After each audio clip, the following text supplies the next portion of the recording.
Welcome to Center Heist Productions. Please hit the like, subscribe, and share the video. That would muchly be appreciated. Share it with your friends and family, and with on chat circles as well. That would be muchly appreciated. If you come across the channel, please don't leave without subscribing and hitting the likes and sharing. Please share the video. Muchly appreciated as we grow a strong Habs community here. That's been over 2 years now in online. Anyway, we're going to get right to it. This was a game that the Habs needed to rebound after that disaster the other night with Penguins 9-2. So this was their reply game, being on the road going to Winnipeg. Anyway, so final score was, at least it was a half decent game, and the scores kind of, like you say, empty net goal added. So to me, it really, truthfully, was 3-2, but the empty net, it's nothing to be, to really take serious. So anyway, that's the way I see that. So closer game than the 4-2 shows. Anyway, we'll get right down to the stats. First period, 2 goals to 1 for the Jets. Second period, 1 goal for the Jets, and they each got swapped goals in the third. So finally, 4-2.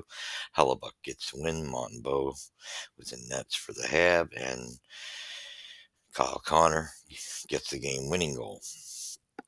Winnipeg, Manitoba, Connor Hellebuck made 26 saves, while Kyle Connor had a goal and an assist as the Winnipeg Jets beat the Montreal Canadiens 4-2 on Saturday night. Adam Lowry and Gabriel Velarde and Vlad Nemenstinkov also scored for the NHL leading Winnipeg Jets. That went 2-1-1 on 4-game home stand to improve to 22-9-1. Josh Anderson and Lane Hutson scored for the Montreal Canadiens. Sam Montembeault stopped 23 shots as the Canadiens dropped to 11-16-3. First star, no doubt, Hellebuck with 26 saves, 2 goals against. Kyle Connor gets a second star with a goal and assist, and he had an even plus minus, and Josh Morrissey had 2 assists with a +2. So the game started off half decently, and it was pretty promising. A nice, beautiful shot by Lane Hutson, who finally gets his first NHL goal at 7:48, assisted by a nice pass from Mike Matheson, assisted also by Cole Caulfield. But at 14:34, of course, the Jets reply with Gabriel Velarde, assisted by Connor and Morrissey, of course, on the power play. And this is a team that, that capitalizes on their power plays. So this is where Montreal gets himself in trouble, tie game. Then we get Adam Lowry, assisted by Nina Ryder and DeMaio at 16:40. And then we go into the second period where Kyle Connor gets a nice one, assisted by Morrissey and Gabriel Velarde on the power play. Once again, we get burned on the power play.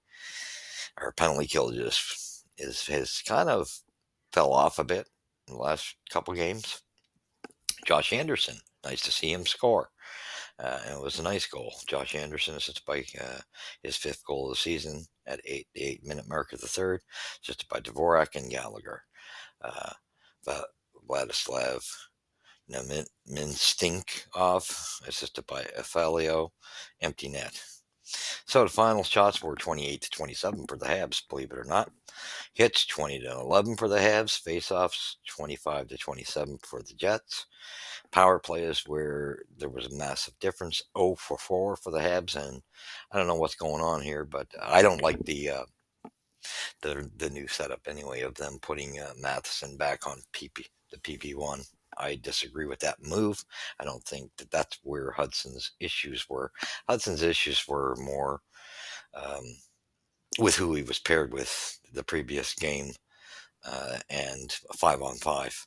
So that was for me. I didn't agree with that decision. And anyway, the Jets get 2 for 6. Penalty minutes 12-8 for the Habs. Giveaways 12-10 for the Jets. Takeaways 8-2 for the Jets. Block shots 15-11 for the Jets. Penalty summary: Kirby Dach gets penalty in the first period at the 13:46 mark. which is when they score. Cole Caulfield gets one in the second period, 2 minutes for hooking, and Dvorak 4:53, 2 minutes for high sticking. 6:56, Afelio, 2 minutes for slashing. Josh Anderson, 14:36, 2 minutes for cross checking. Mark Scheifele, 2 minutes for roughing. Mason Abelson at 17:39. 2 minutes for high sticking. Third period, Kyle Connor, 4:10, 2 minutes for slashing. Cole Caulfield, his second penalty of the game. Odd for him. 2 minutes for hooking. And Brendan Gallagher, 16:25, 2 minutes for slashing. And unfortunately, at least there was a much big. This game was pretty clear cut. Nice to see. All I could say is it was the Habs responded well. They were in this game at least.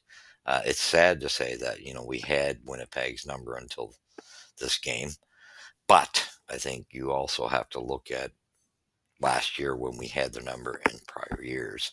We had some more veterans in the lineup like Monahan, so that makes a difference. You got to we all have to take heed and realize that those veterans that left over the summer made a difference.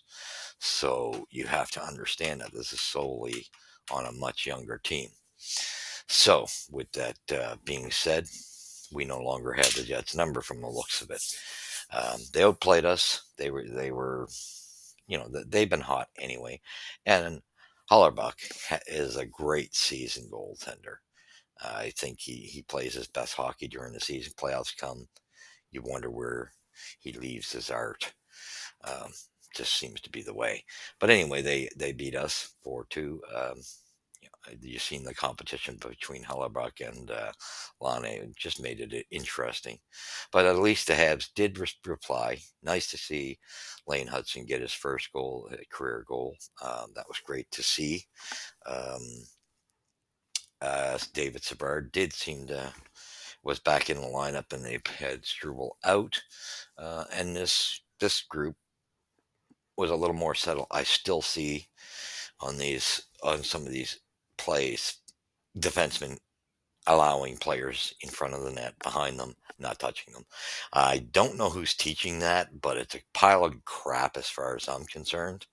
I don't care if you're penalty killing. Don't give me the garbage that you don't take your man, you let your man in behind you. You're going to have garbage goals, and that's just, I don't understand that concept of any defensive coach coaching that way. That opposition player who's in front of the net should be in front of the defenseman, not behind him. And this is what's killing the Habs. And they got to get out of this stupid funk. This is something in my books they got to clean up. Is clearing that front of the net and stop allowing men free in front of the net. It's a joke. You're going to get busted, and they did. And Matheson happened to be on the ice for that. And it is what it is. I find that him and Savard tend to be the two that get a lot of the penalty killing minutes, and they tend to be the two that make the mistakes of allowing those men behind them. It is what it is. Okay. Yes, Matheson had a nice assist, and he helps us offensively, and he sometimes you know plays a pretty solid game. I just don't like our setup with these two, on at least them being together on the penalty kill, because they always, doesn't matter which one of the two or both. Sometimes it's both. There's always guys right in front of Montembeault that are allowed in front of the net, and that's just blatantly stupid. It's an obvious play that clear out that's your man. Get him out of there. Don't let him behind you. He can pick up garbage goals or be set up. You're not going to be able to respond when you're allowing him behind you. So whoever's in charge of, which I'm thinking Robitaille, this doesn't work for me. This doesn't wash. This is just classic basic defense play. And if you can't get that concept down, you're in a little bit of trouble. Now, yes, much better team performance from the team. I thought Slab played a little bit better on line one. I thought line one was a little more effective tonight. And if they let them get going, who knows? Um, we know that Heineman and Galley and Evans and even Anderson have been playing well, and Armia. Dvorak as well. That lower six has been fairly all okay. But Heineman, Evans, and Galley definitely bring more to the game. But I found Heineman def, definitely brings the physicality, and I thought Jack Eye was bringing a good amount of physicality, and I didn't mind. I liked Barron's game as well. Um, Gooley had an all right game. Trying to think who else was in there. Yeah, that's pretty much your defense. Again, I do not like this pairing either. I think it's stupid as heck. I do not think they keep doing this, putting Hutson with Matheson. I don't. It's not working. You're not going to get two guys who think the same way on the same pairing and not get burnt. And they're going to get burnt this way. So that to me that's on Marty. I mean, Marty's smart enough to come down on his defensive coach and say that's just not a good pairing. Make your decision on who you want on that first pairing to be your offensive defenseman, and put the other guy in the second pairing. These two do not complement each other whatsoever. Now, power play, yeah, they can, but regular 5-on-5, they're not going to complement each other for the most part. They're going to get caught more times than enough with odd man rushes because they have the same thought process of going offensive. So to me, that's just a coaching duh moment. And I'd like to see them correct that. But this was a much better game, closer game. Like I say, the 4-2 with the extra goal of the empty net, I don't really count those. So to me, you're looking at a 3-2 game, in my opinion. Uh, Empty net, who cares? But much better response from the Habs. But sad to see our our um, our our dominance over the Jets is over, and that's to be expected because I don't think you got to take into account we no longer have Sean Monahan and a couple other veterans. That makes a difference. So with that being said, it was a respectable game, but hey, for me, I'm all happy anyway. Keeps us within the top five pick. Um, I still said what I said in the last tape. They need to make a couple tweaks, and since the Rangers are in trouble, man, I would try to. If you can't get uh, Desharnais or whatever his name out of Philly or Olivier, one of those two, I would be, I wouldn't hesitate to try to get Kreider. I think Kreider could be a good veteran presence for the Habs. Good experience and the type of player we need with sand and grit. If you can get the right deal done, that's the big question. Just don't allow them to take the farm from you. But New York's definitely got to do something. And I think their GM has caused their own problem. I think that with the move he made with Truba, the way he handled that trade prior over the summer and stuff, just a lack of respect towards his players. And I think his players are responding to it. I don't think they want to perform for him right now. I think they're pissed. They're not a happy group. So if we could steal Kreider in a respectable trade, I'd do it because that's the type of grit we need. It would be lovely, but that would be hard to do. New York always thinks they got more than what the player's worth. I find they put too much extreme value on it, and they seem to be one of the teams that. But I mean, hey, if you got Truba for what you got him for, you should be able to get Kreider for a half decent price. So I'd be looking at that if I'm Montreal. But good response. But this team needs a hell of a lot more sand and grit. There's no doubt about it. But we did see better response from the team. So that was good. Love what I see coming out of Jack Eye, and I like even Barron's game's improving.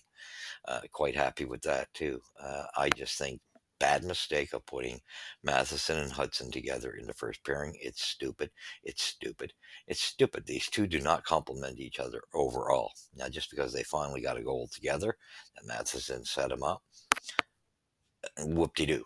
Look at the amount of goals that have gone against them because they've been getting busted. They're not the proper pairing. Sorry, make your decision on who you want. And I personally like Gooley and Hutson together. That's, or, you put Savard with Hutson. Either way, one of the two. But this pairing, for me, they don't complement each other whatsoever. So that, anyway, the respectable game.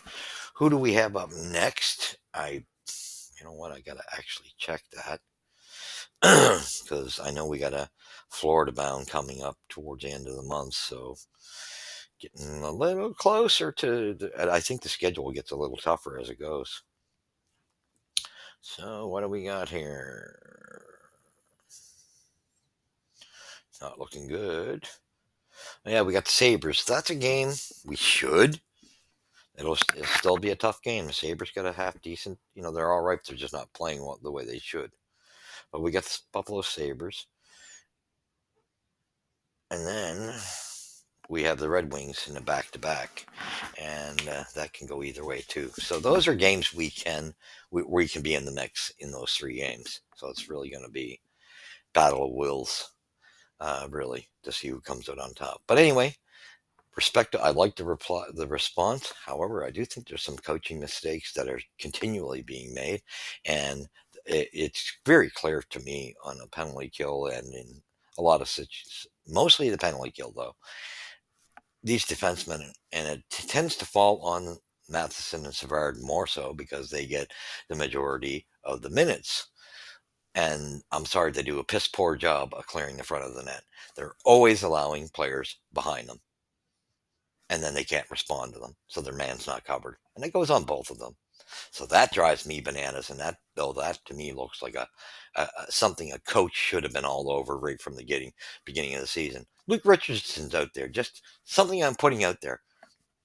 I'll tell you what, I take him back in a heartbeat over what I'm seeing on the way this team's playing in their defensive uh, systems, or whatever you want to call it, setups. I think Luke Richardson would be to have him back in charge of the defense compared to what I'm seeing with our defense at the moment. Good game. Team played like a team last night at least, but we were outmatched by a team that's more offensive, got more talent than us, and are much more matured. But I think there's just flaws in our system. We need more sandpaper, and I still say defensively there can be tweaks to improve the way this defense is playing. And I think someone like Luke Richardson is not the perfect answer, but I tell you what, a lot better than what we have. So I'd love to see him as an assistant behind Marty again. Anyway, thank you for watching. You've seen it here at Center Heist Productions, where the puck drops first. Please hit the like, subscribe, share with your friends, family, and others. And until the Sabres game, when we review it, we'll catch you then. God bless.